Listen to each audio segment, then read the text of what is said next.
Hi guys, welcome back to my channel. My name is Michelle Mills. I am a certified health coach, and usually I am on here helping people with eczema heal naturally.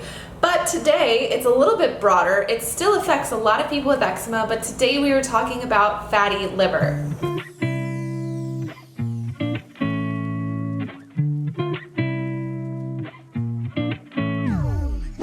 So what is fatty liver, you ask? There are two types. There is non-alcoholic and then there is alcoholic. So one being caused from alcohol and the other not. It's actually really fascinating. In my research, going through the liver and understanding all of these things, it's relating a lot of this to do with your metabolism. It's actually quite complicated. So I have a research article up that's saying non-alcoholic fatty liver fatty liver disease is a huge issue. I don't know if I had disease or not. I don't know if it's curable or reversible. All I know is I probably had fatty liver.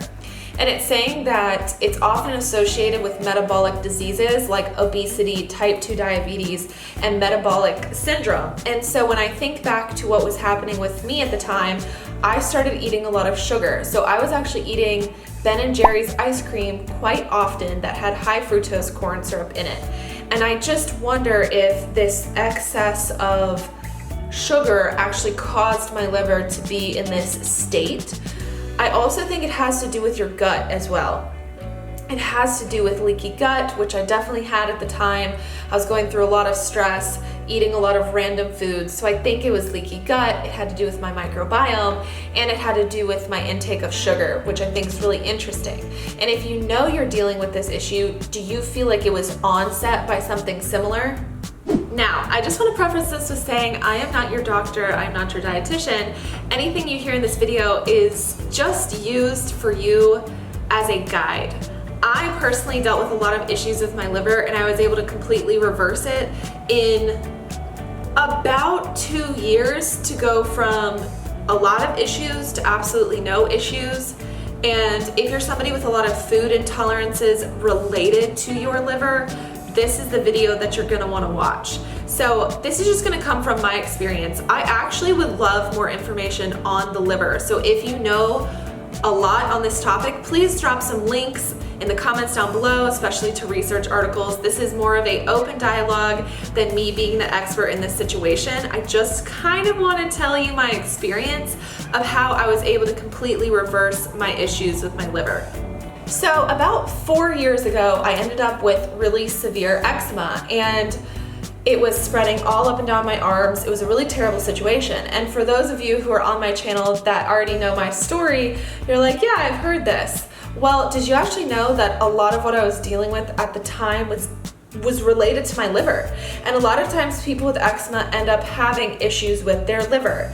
And so from what I understand, the reason why your liver, and in my terms I say the liver becomes overworked, because for a long time I wasn't sure if the issues with your liver was some sort of overworked liver where you can no longer detox a lot of things, or whether it really was fatty liver. And like I said, if you know more, please let me know in the comments down below. But now I'm beginning to realize that fatty liver and what I was thinking an overworked liver might actually be the same exact thing. So a lot of people who have issues with their liver have a very limited amount of foods that they can actually eat.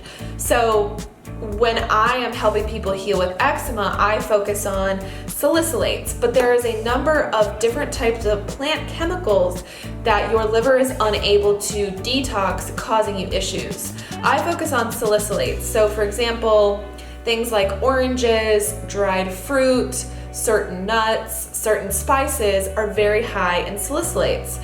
And so I actually had to go on a low salicylate diet and work on detoxing my liver for, I would say it took from me having issues to being completely okay, a total of 2 years where I no longer had any issues with any sort of plants at all. So basically, salicylates, amines, oxalates, phytates, there are a lot of different plant sensitivities that you can end up with, which the way I've always described this is basically your liver works as a detoxification system, and when it becomes overworked or fatty liver, you no longer have the ability for your liver to detox on its own, and so it's not tolerating it's not detoxing a lot of these plant chemicals that usually our bodies are completely fine in working through. And so for me personally, the way I was able to completely detox my liver was I got on a pretty strict elimination diet. I was eating a lot of bone broth, salmon, leeks, cabbage. They were foods that would heal my gut, detox my liver, and repair my immune system, which is how I teach people to heal eczema through food. And so at the time I was taking milk thistle, and milk thistle, as long as you're not allergic to ragweed, is fantastic for detoxing your liver.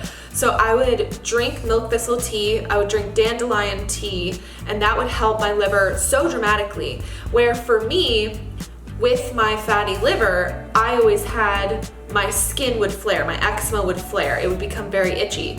So like even the tiniest drop of something that was high in salicylates would throw me into overdrive and make me incredibly itchy. And so that low salicylate elimination diet was actually really difficult, and I did it for 3 months and my eczema cleared up. But going forward, my eczema would flare back up, I would have those issues again, because I think the way that you eat can very much influence your liver. So if you're somebody who thinks that their liver got to a bad state because of food, I think that you're able to reverse it because of food. So I think you can take out go on an elimination diet, take out the foods that are causing you any symptoms, whatever your symptoms might be, and work on detoxing your liver. So for me, I really focused on milk thistle and dandelion. But I think it's more of a holistic situation where to fully reverse it for a long time, you should really eat foods that heal your gut, because I think things really come down to your microbiome. And having a healthy microbiome produces the right amount of like brain chemicals, it helps your body function.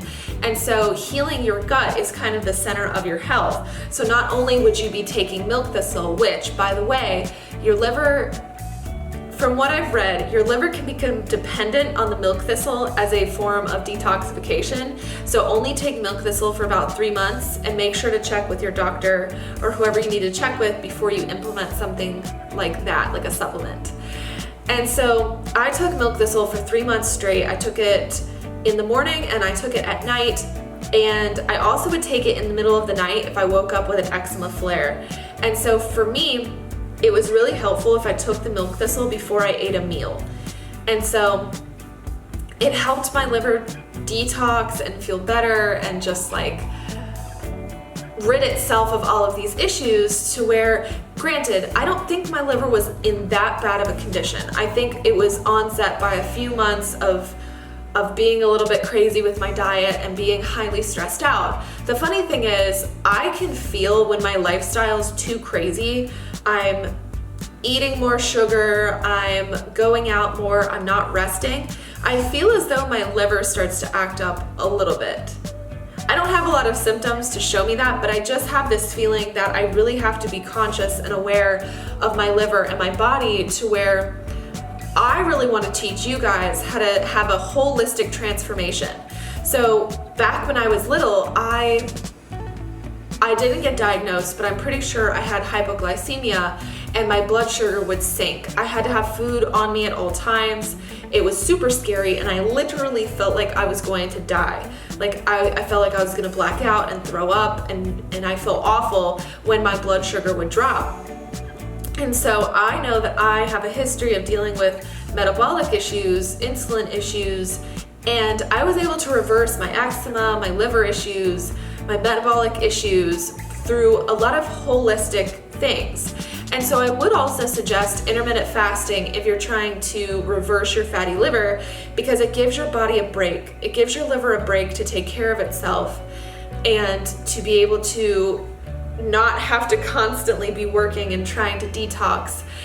So basically what intermittent fasting is, where you fast for a large amount of hours, so usually about 12 to 14 hours. So that would mean you would stop eating around 7 p.m. and not start eating again until maybe 9 or 10 in the morning. So that's pretty easy, and you can actually go a little bit longer. So some days I'll actually do intermittent fasting from, I'll stop eating around 7 p.m. and I won't actually eat again until 1 p.m. the next day. And for me, I'm healthy enough where that actually works with my body very well. So if you're gonna try intermittent fasting, I would do it slowly over time. And like I mentioned, this video, I really need it to be collaborative. I've been trying to find research on the liver for a really long time. The only book I ever found was The Liver Rescue by a Medical Medium. And for me, I don't really vibe with the medical medium. I really like more research-based things. So if anybody can recommend a book or a research article related to this issue down below, let's all help each other. I wanted to make this video as a start of a conversation, but have this be a community where we help each other through understanding this issue. So if you like this video, please give it a big thumbs up and subscribe to my channel. I make videos pretty much every week, and I will be posting Wednesdays at 12 p.m. PST.